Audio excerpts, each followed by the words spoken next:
Brought to you by Agilus Diagnostics.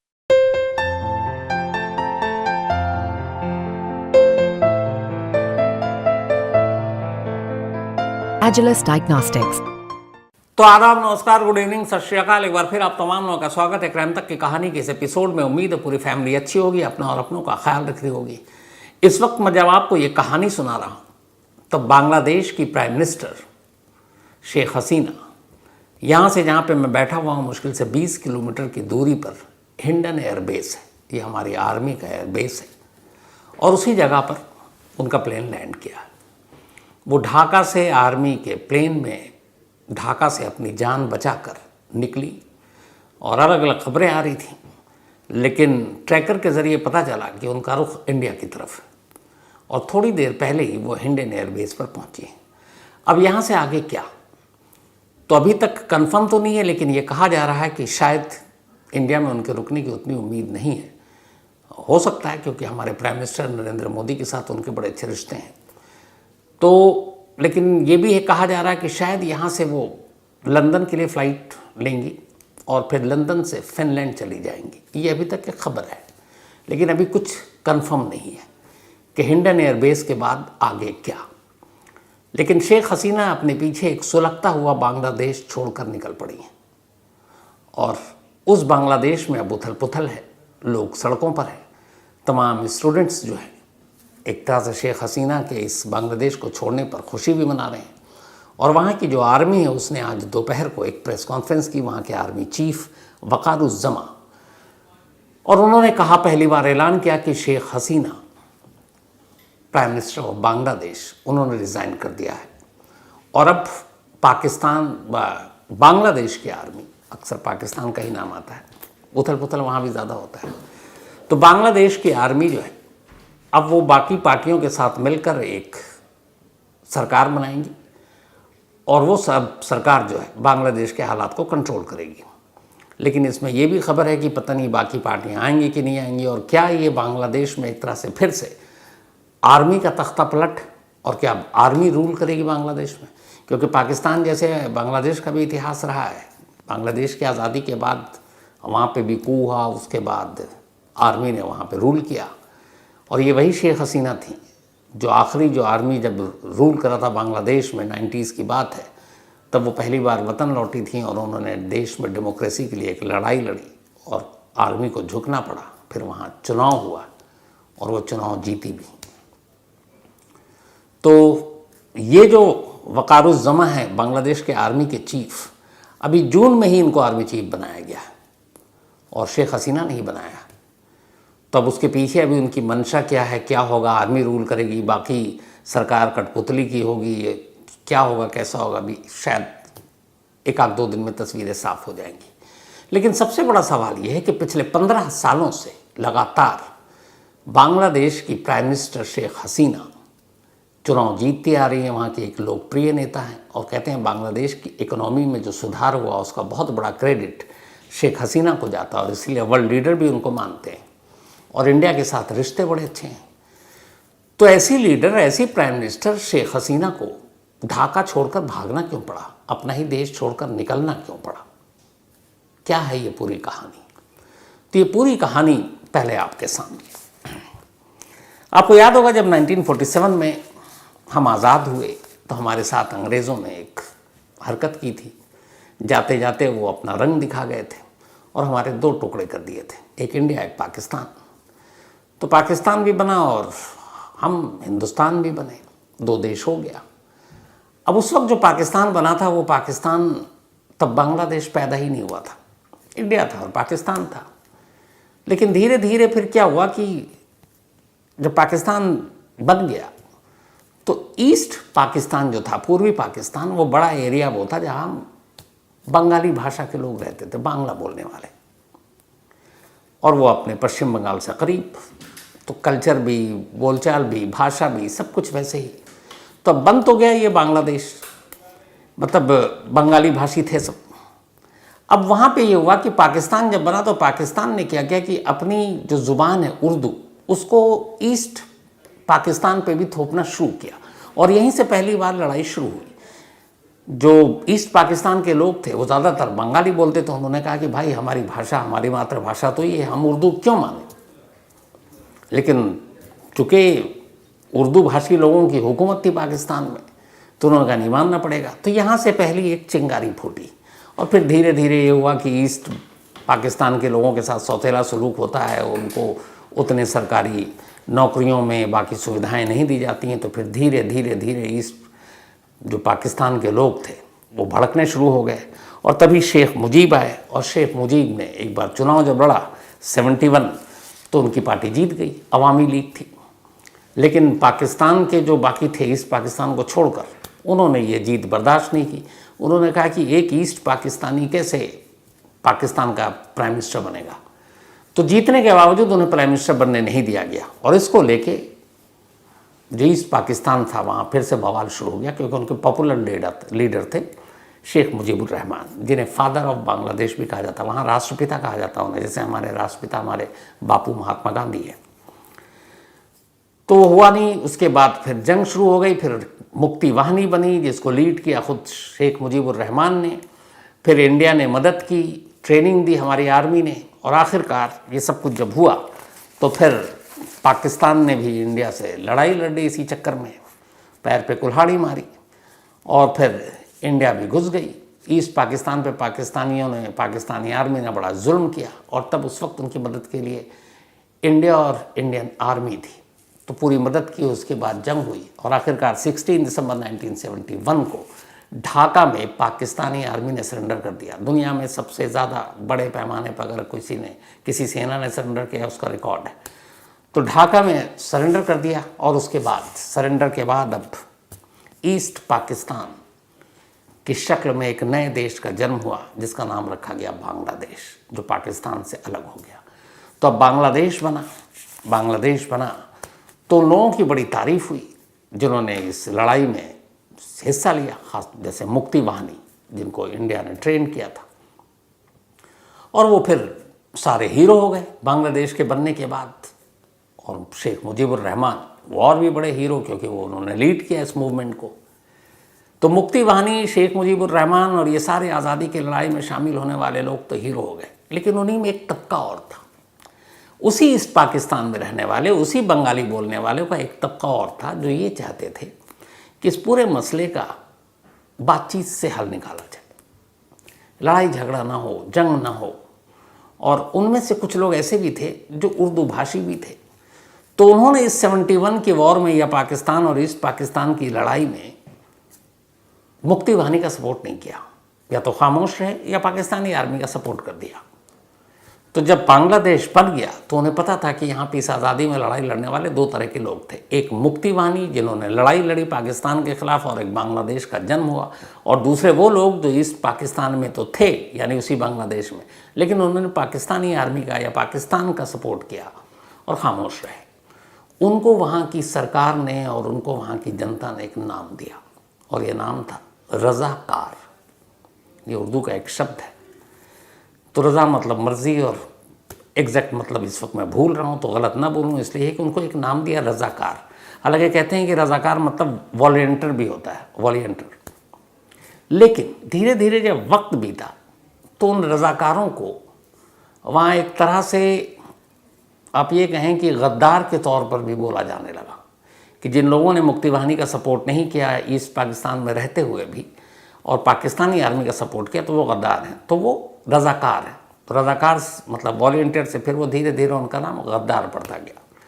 तो 71 के बाद ये गद्दार आज शेख हसीना को बांग्लादेश छोड़ना पड़ रहा, उससे इसका क्या रिश्ता है? तो पूरी कहानी वहीं से शुरू होती है।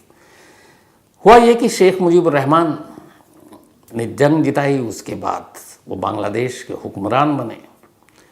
जब हुक्मरान बने तो ये हुआ कि भाई बांग्लादेश की इस जीत में जिन लोगों ने योगदान दिया है उनको इनाम इकराम, उनको इज़्ज़त, बाकी चीज़ें नवाजी जाए।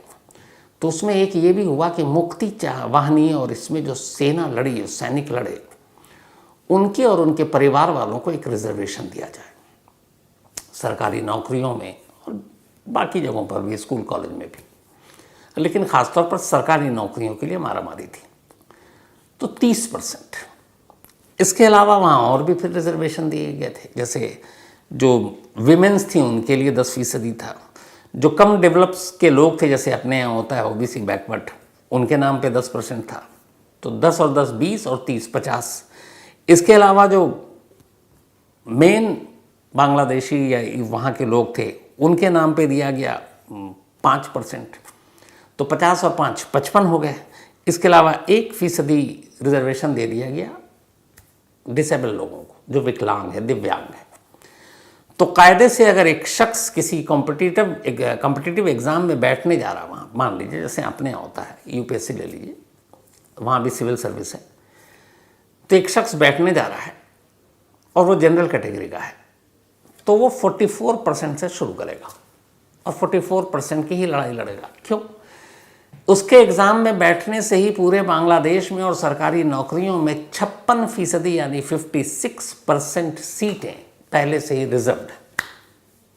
और इन 56% में से सबसे ज़्यादा 30% उन मुक्ति वाहिनी और उन स्वतंत्रता सेनानी जो उनको कहेंगे, जिन्होंने 71 के वॉर में हिस्सा लिया पाकिस्तानी आर्मी के ख़िलाफ़, उनके और उनके फैमिली को जाएगा 30%।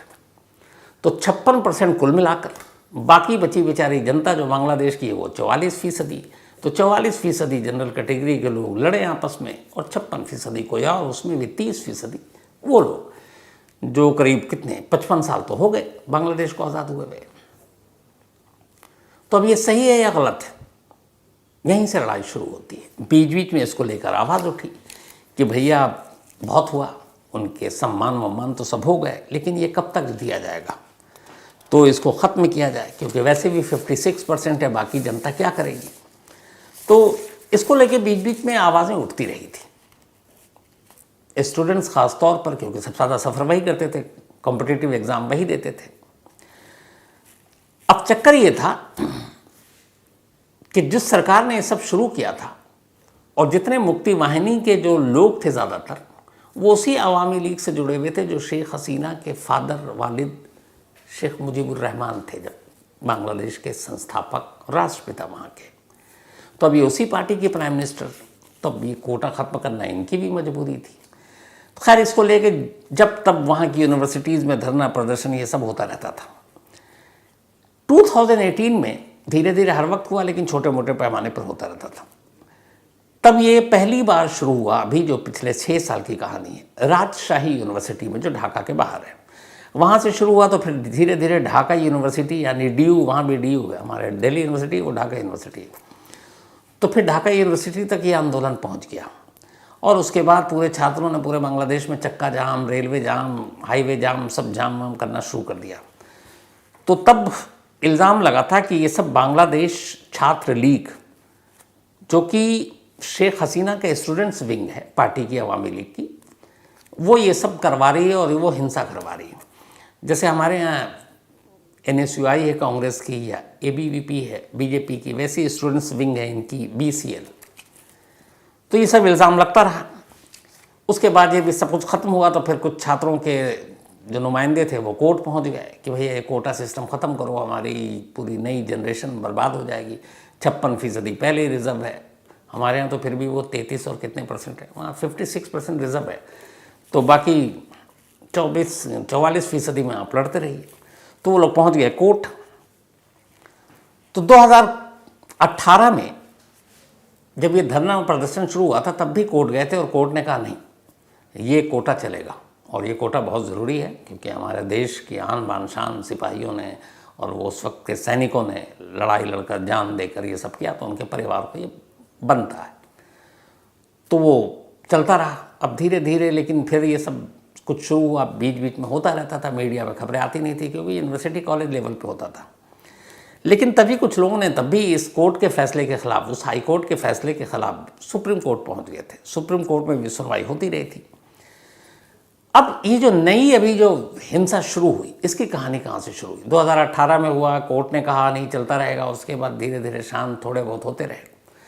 शुरुआत होती है 5 जून से, इसी 5 जून जो इसी साल के 2024 के 5 जून 2024 को बांग्लादेश की सुप्रीम कोर्ट ने वहाँ के हाई कोर्ट के उस फैसले को पलट दिया कि ये कोटा रहेगा और कोटा जायज़ है। सीधा सीधे कोर्ट ने कह दिया कि ये कोटा सिस्टम ख़त्म होना चाहिए, और ये हो गया मुक्ति वाहिनी और उनकी फैमिली का 30% का, लेकिन अब ये ख़त्म होना चाहिए।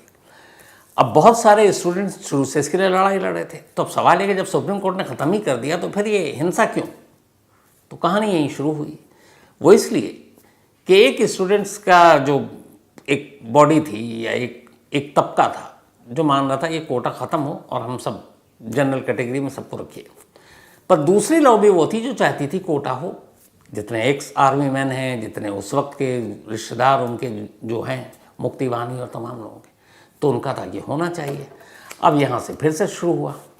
अब इधर दिक्कत ये आई कि शेख हसीना के लिए, शेख हसीना उसी पार्टी की है और शेख मुजीबुर रहमान की बेटी हैं, और उनका ये है कि उन लोगों को ये मिलना चाहिए, लेकिन उन्होंने मूड देखा तो उन्होंने कहा देखो हम देना तो चाहते हैं, लेकिन अब सुप्रीम कोर्ट ने रोक लगा दी तो हम क्या करें भाई। अब इस पे हंगामा शुरू हो गया। अब जब स्टूडेंट्स का प्रोटेस्ट बढ़ा और बड़े पैमाने पे बढ़ा तो पहली बार शेख हसीना भी दबाव में आई और उन्होंने कहा कि नहीं इस पे कुछ करना चाहिए। तो उनके सलाहकारों ने कहा कि एक काम करते हैं, इस वक्त माहौल और मूड ऐसा है, ये कोटा सिस्टम ख़त्म कर दीजिए। और उसकी वजह ये थी उनके भी डर की, क्योंकि सीधे इल्ज़ाम उन पर लग रहा था कि शेख हसीना अवामी लीग पार्टी से और अवामी लीग के ही ज़्यादातर लोग इस कोटे का फ़ायदा उठा रहे हैं, क्योंकि मुक्ति वाहिनी से जुड़े हुए वही सारे लोग थे, इन्हीं के शुभचिंतक थे। तो शेख हसीना को लगा कि चलो अभी कोटा सिस्टम को ख़त्म कर देते हैं, शांत हो जाएगा मामला। उन्होंने एक बयान जारी किया, उन्होंने कहा भाई कोटा सिस्टम हम रद्द कर देते हैं। जब उन्होंने कहा रद्द कर देते हैं तो फिर शांति हो गई, शांति हो गई। लेकिन उनके इस रद्द करने के ऐलान के कुछ दिन बाद जो दूसरी लॉबी थी जो ये कोटा चाहती थी, एक्स आर्मी से लेकर बाकी लोग, वो कोर्ट पहुंच गए। उन्होंने कहा कि ये क्या है, ये तो हमारा हक बनता है और संवैधानिक तरीके से मिला, और कोर्ट ने भी इस पर कहा था कि होना चाहिए। तो अब यार ये प्राइम मिनिस्टर इसको रद्द कर रही हैं। तो कोर्ट में ये मामला चलता रहा। अब हाल में कोर्ट का फैसला आ गया और कोर्ट ने कहा कि ये सरकार का फैसला गलत है, यानी ये कोटा ख़त्म करने का फैसला सही नहीं है। और सुप्रीम कोर्ट ने कह दिया वहाँ की कि नहीं, जैसे पहले कोटा मिल रहा था वैसे ही मिलेगा। अब लो उलट पुलट के फिर वही मामला आ गया। अब जैसे ही सुप्रीम कोर्ट का फैसला आया, स्टूडेंट्स फिर से भड़क गए। उन्होंने कहा ये क्या तमाशा है, हम इस फैसले के ख़िलाफ़ हैं, प्राइम मिनिस्टर बड़ी मुश्किल से मानी है। उसके बाद फिर से कोर्ट आ गया बीच में। अब इसके बाद ढाका यूनिवर्सिटी से शुरू होता है और उसके बाद ये हिंसक होता जाता है। अब तक 300 से ज़्यादा लोग मारे जा चुके हैं और उनमें ज़्यादातर स्टूडेंट्स। अकेले जो कल झड़प हुई उसमें 19 पुलिस वाले मारे गए ढाका के चौराहे पर। और अब जब ये सब कुछ होने लगा और ये बहुत तेज़ी से बढ़ा और पूरे बांग्लादेश में अब इसकी आग लगी, क्योंकि स्टूडेंट्स का मतलब होता है हर घर में पढ़ने वाला एक बच्चा। तो एक स्टूडेंट्स अगर कोई आंदोलन करता है तो इसका मतलब उसकी पूरी फैमिली कहीं ना कहीं अफेक्ट हो जाती है, जुड़ जाती है। तो धीरे धीरे स्टूडेंट्स का ये आंदोलन घरों तक पहुंच गया और पूरे बांग्लादेश में अब ये हो गया कि नहीं ये गलत है। और अब चूँकि बहुत सारे बच्चों की मौत हो गई, तो उन्होंने पहले कहा कि शेख हसीना इन बच्चों को मारने वालों को सज़ा दिलाएं, क्योंकि पहले पुलिस पहुंच गई, पुलिस ने आंसू गैस के गोले छोड़े, गोली भी चलाई और उसमें कई बच्चे मारे भी गए। पलटकर स्टूडेंट्स भी हिंसक हुए, उन्होंने भी जवाबी कार्रवाई की, कई पुलिस वाले मारे गए। तब शेख हसीना का ये सब कुछ चल रहा था। इसी दौरान उन्होंने एक और गलती कर दी। पाकिस्तान की एक जमात इस्लामी है, बंटवारे से पहले अभी भी इंडिया में भी है, पाकिस्तान में भी और बांग्लादेश में भी। तो जमात इस्लामी का भी एक स्टूडेंट विंग है और उसने भी इस आंदोलन को बढ़ावा दे दिया। तो जब बढ़ावा दिया तो शेख हसीना ने एक मीटिंग बुलाई और उसमें इस जमात इस्लामी को बैन कर दिया। उन्होंने कहा जमात इस्लामी और उसकी स्टूडेंट विंग ये सब कानून का उल्लंघन कर रही है और एक तरह से ये आतंकवादी वाला काम कर रही है, तो उन्होंने बैन कर दिया। और फिर एक गलती ये बैन करने से जमात इस्लामी की अच्छी खासी वहाँ पे पैठ थी, उसके लोग सड़क पर उतर आए। फिर उन्होंने एक और गलती ये कर दी कि जो स्टूडेंट्स धरना प्रदर्शन कर रहे थे उन्होंने कहा, वही अब मैं वापस आ रहा हूँ 71 पे, कि ये स्टूडेंट्स नहीं हैं, ये सब रज़ाकार हैं। यानी वो रज़ाकार जो 71 के वॉर में मुक्ति चिहनी ने तो वाहिनी ने तो हिस्सा लिया, और वो लोग जिन्होंने पाकिस्तान को सपोर्ट किया, पाकिस्तानी आर्मी को सपोर्ट किया या हिस्सा नहीं लिया या खामोश रहे, वो रज़ाकार यानी गद्दार जिनको धीरे धीरे बन गया। तो उन्होंने कहा कि इस आंदोलन में जो लोग सड़कों पर उतरे हुए हैं वो बांग्लादेशी नहीं, सब रज़ाकार हैं यानी गद्दार हैं।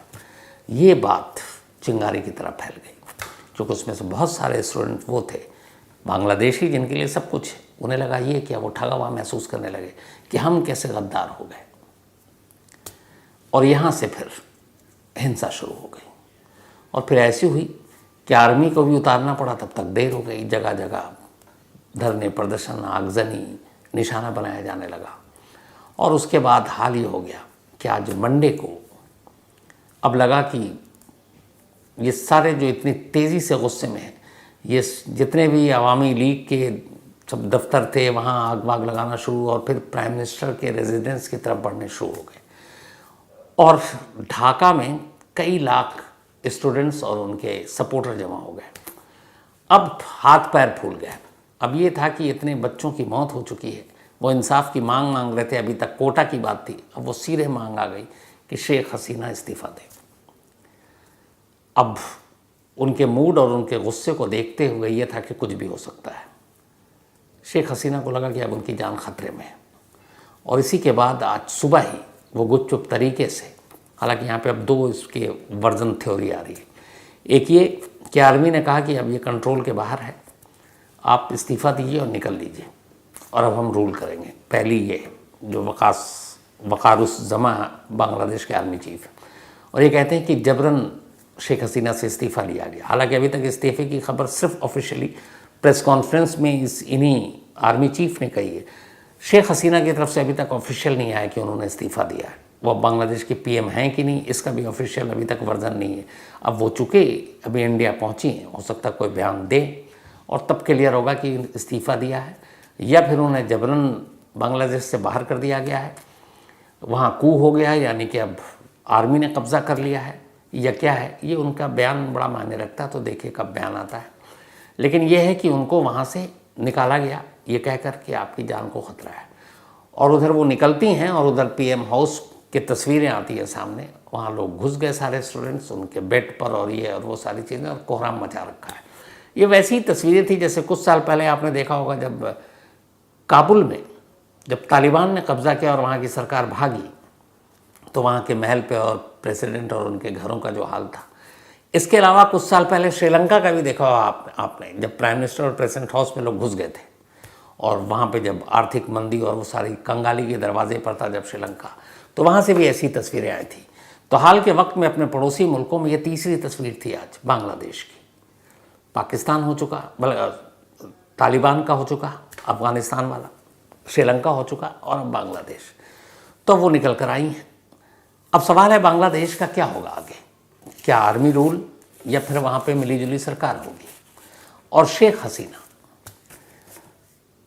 क्योंकि जैसा नाम भी दिया, एक थी हसीना, शेख हसीना। शेख हसीना की अपनी कहानी बहुत ही दुख भरी है। वजह यह है कि जब बांग्लादेश का जन्म हुआ उसके बाद 15 अगस्त 1975 की बात है ये। 15 अगस्त 1975, अभी 15 अगस्त आने वाला हमारे यहाँ 10 दिन के बाद। तब बांग्लादेश की आज़ादी को 4 साल हुए थे, 1971 में हुआ था और ये 4 साल हो गए थे। और शेख मुजीबुर रहमान वहाँ के रहनुमा थे। तो 15 अगस्त 1975 की रात शेख मुजीबुर रहमान के घर में घुसकर, ये कहानी डिटेल में मैंने आपको सुनाई है, इस कहानी के लास्ट में लिंक बोलूँगा, दीपक को डाल देगा, बस हवाला दे रहा हूँ कि शेख मुजीबुर रहमान के घर में घुसकर उनके पूरे परिवार पर जानलेवा हमला किया गया था। इसमें शेख मुजीबुर रहमान मारे गए, उनके 3 बेटे मारे गए। और नसीब अच्छा था कि शेख हसीना और उनकी एक बहन उस रात वहाँ थी नहीं, घर पे क्या बांग्लादेश में नहीं थी बल्कि विदेश में थी, और इसीलिए बच गई, वरना शेख मुजीबुर रहमान के पूरे फैमिली का खात्मा कर दिया था। और ये खात्मा किया था आर्मी के ही, बांग्लादेश के ही आर्मी के 2 कैप्टन थे, कैप्टन बजलुल हुडा और एक मेजर थे, मेजर नूर। इन दोनों की प्लानिंग के तहत ये पूरे परिवार को मारा गया था। और शेख हसीना थी नहीं इसलिए बच गई। अब 75 में ये कत्ल हुआ, शेख हसीना को मालूम था बांग्लादेश में उनकी जान को खतरा है, इसलिए वो बांग्लादेश लौटे ही नहीं। 75 के बाद करीब 6 साल गुजरे, फिर उनके लोगों ने कहा कि आपको बांग्लादेश में ज़रूरत है, आ जाइए। तब बांग्लादेश में आर्मी रूल कर रही थी। 1981 में फिर शेख हसीना पहली बार बांग्लादेश लौटी अपने फादर की डेथ के बाद। आने के बाद तब उन लोगों ने उनसे कहा आप राजनीति में उतरिए। उसके बाद अपनी एक पार्टी शुरू की और उस पार्टी की वो लीडर बनी, अवामी लीग पार्टी थी। और फिर उन्होंने आर्मी रूल के ख़िलाफ़ आवाज़ उठाई, मोर्चे निकाले बहुत सारे, फिर उनको गिरफ्तार भी किया गया, जेल भी गई। लेकिन उस वक्त जो आर्मी के चीफ थे लेफ्टिनेंट जनरल हुसैन मोहम्मद इरशाद बांग्लादेश पे रूल कर रहे थे। तब शेख हसीना वहाँ पे डेमोक्रेसी की बात उठा रही थी कि लोकतंत्र हो, चुनाव हो, जनता की चुनी हुई सरकार हो, और इसको लेकर पूरा देश उनकी तरफ, मतलब दुनिया के बाकी देश भी सपोर्ट कर रहे थे। और आखिर में जनरल इरशाद को इतना दबाव में आना पड़ा कि उन्हें अपने पद से इस्तीफ़ा देना पड़ा और बांग्लादेश में चुनाव डिक्लेयर किया गया कि लोकतांत्रिक तरीके से चुनाव होगा। शेख हसीना बहुत पॉपुलर हो चुकी थी, लेकिन इत्तेफाक से जब चुनाव हुआ तो वहाँ एक और भी लीडर थी बहुत पॉपुलर, और उनका भी डेमोक्रेसी की मांग को लेकर एक ज़बरदस्त मतलब आंदोलन रहा। और वो उनकी पार्टी थी बांग्लादेश नेशनलिस्ट पार्टी, खालिदा जिया। तो इस चुनाव में खालिदा जिया जीत गई, उनकी पार्टी जीती और वो प्राइम मिनिस्टर बनी। शेख हसीना नहीं बन पाई। लेकिन खैर उसके बाद 1996 में फिर चुनाव हुआ और 1996 में खालिदा जिया हार गई और शेख हसीना चुनाव जीत गई। लेकिन उसके बाद बहुत सारे वहाँ धरना प्रदर्शन हुए, बहुत सारे विपक्षी पार्टियाँ एक हो गई। तो इसकी वजह से शेख हसीना फिर अगला चुनाव नहीं जीती थी। लेकिन जब शेख हसीना चुनाव जीती थी तो उसके बाद पहली बार तभी लग गया था कि उनको सरकार चलाने का तरीका मालूम है। 1996 में वो बेशक हार गई, लेकिन फिर उसके बाद 2009 में उन्होंने इलेक्शन लड़ा और उसके बाद से अभी तक 2024 पिछले 15 सालों से वो बांग्लादेश की प्राइम मिनिस्टर हैं। और उन्हीं के कार्यकाल में शेख मुजीब रहमान के कत्ल के लिए 5 बांग्लादेश के आर्मी के टॉप ऑफिशियल को फांसी की सज़ा दी गई थी, ये जब वो प्राइम मिनिस्टर थी। तो तब से अब तक थी, बांग्लादेश की इकोनॉमी को बहुत सुधारा, सब कुछ हुआ। लेकिन एक कोटा, एक रिजर्वेशन और एक लाइन, रजाकार, गद्दार, उसने बांग्लादेश को अचानक सुलगा दिया। अब डर ये है कि कहीं बांग्लादेश फिर से वही उसी रास्ते पर न चल पड़े जिसका लंबा इतिहास पाकिस्तान का भी रहा, आर्मी रूल। क्योंकि ये अभी जुमा 8 दिन मतलब जून में बने हैं वक़ारुज़्ज़मा बांग्लादेश के आर्मी चीफ, और इन्हें शेख हसीना ने बनाया। और ये अगस्त, अभी 2 महीने भी इनको बने हुए नहीं, तो हो सकता है इनके मन में बहुत सारी चीज़ें हों। और जिस तरीके से आज ये मीडिया के सामने आए और उन्होंने कहा कि अब हम आपकी बात सुनेंगे, हम आपकी मांग पूरी करेंगे, तो हम वाली जो बात थी आर्मी चीफ की, उसे ऐसा लग रहा था कि अब जैसे ये इन्हीं को रूल करना है। और अगर कोalition गवर्नमेंट सारी पार्टियों को मिलाकर भी बनेगी तो वो कठपुतली ही होगी। असली पावर, असली डोर जो है वो बांग्लादेश के आर्मी के हाथ में होगी। अब आर्मी के हाथ में होना बांग्लादेश के फ्यूचर और वहाँ के बाकी लोगों के लिए कितना सही है, कितना गलत है, बेहतर जानते होंगे। लेकिन दुआ ये है कि बांग्लादेश के हालात जल्द सुधरें, क्योंकि हमारे साथ एक अच्छे पड़ोसी के तौर पे, वैसे भी हमारे पड़ोसी बड़े कम हैं जिनके साथ हमारे अच्छे रिश्ते हैं, उनमें एक बांग्लादेश है। और बांग्लादेश में भी 2 चीज़ें, जो शेख हसीना और अवामी लीग है, ये शुरू से प्रो इंडियन है। हमारी सरकार, हमारी पॉलिसी इनको सपोर्ट करती है। और जो दूसरी हैं खालिदा जिया, वो एंटी इंडियन है। तो कहीं ऐसा हुआ तो एक और पड़ोसी मुल्क से रिश्ते हमारे ख़राब हो जाएंगे। तो दुआ यही है कि बांग्लादेश में सब कुछ नॉर्मल हो जाए और वहाँ वापस सारी चीज़ें पटरी पर आएँ, स्टूडेंट्स की मांगें मानी जाएं और लोगों की चुनी हुई सरकार हो, आर्मी रूल ना हो। तो कहानी में इतनी, लेकिन कहानी ख़त्म करूँ उससे पहले वही अपना सिलसिला। आज आशा जी, इनका जन्मदिन है, हैप्पी बर्थडे आशा जी।